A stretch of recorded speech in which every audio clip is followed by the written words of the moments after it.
इस study discussion channel में आज हम अनुच्छेद 14 समानता के अधिकार को डिटेल में समझेंगे।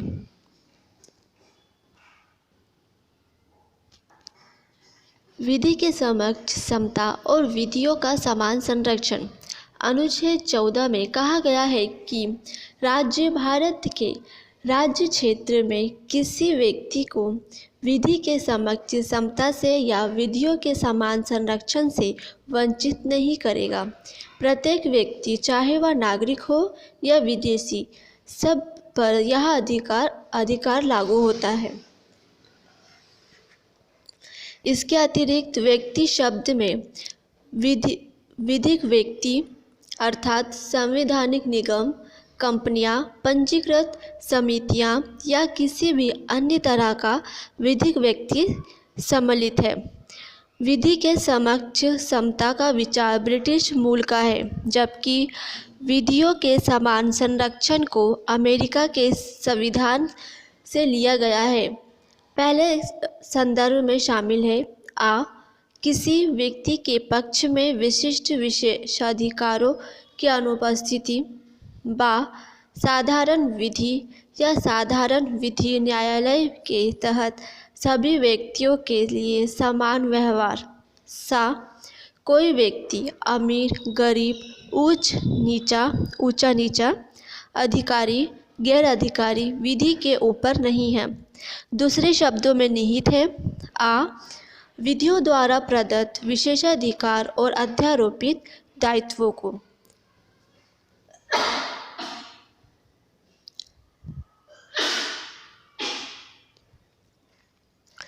दोनों के समान परिस्थितियों के अंतर्गत व्यवहार समता, बा समान विधि के अंतर्गत सभी व्यक्तियों के लिए समान नियम है, और सा बिना भेदभाव के समान के साथ समान व्यवहार होना चाहिए। इस तरह पहला नकारात्मक संदर्भ है, जबकि दूसरा सकारात्मक। हालांकि दोनों का उद्देश्य विधि, अवसर और न्याय की समानता है। उच्चतम न्यायालय ने व्यवस्था दी कि जहां समान एवं असमान के बीच अलग अलग व्यवहार होता हो, अनुच्छेद 14 लागू नहीं होता।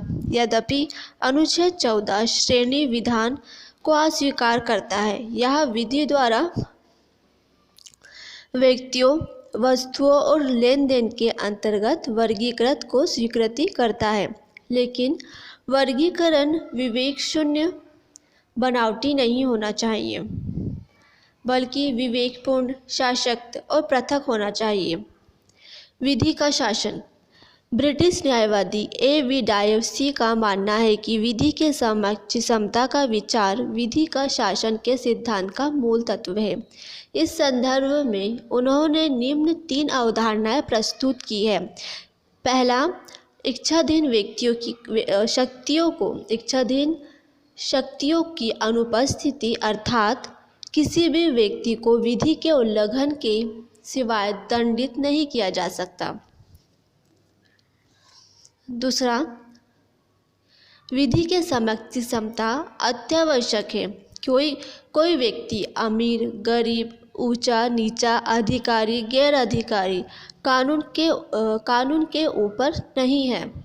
तीसरा, व्यक्तिगत अधिकारों की प्रमुखता, अर्थात संविधान व्यक्तिगत अधिकारों का परिणाम है, जैसा कि न्यायालय द्वारा इसे परिभाषित और लागू किया जाता है, न कि संविधान व्यक्तिगत अधिकारों का स्रोत है। पहले एवं दूसरे कारक की भारतीय व्यवस्था में लागू हो सकते हैं, तीसरा नहीं।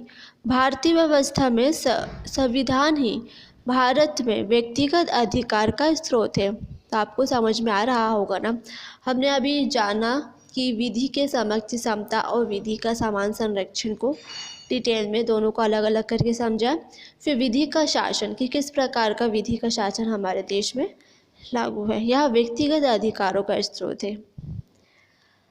आगे देखते हैं। सर्वोच्च न्यायालय का मानना है कि अनुच्छेद 14 के अंतर्गत उल्लिखित विधि का शासन ही संविधान का मूल तत्व है। इसलिए इसी किसी भी तरह यहाँ तक कि संशोधन के द्वारा भी समाप्त नहीं किया जा सकता।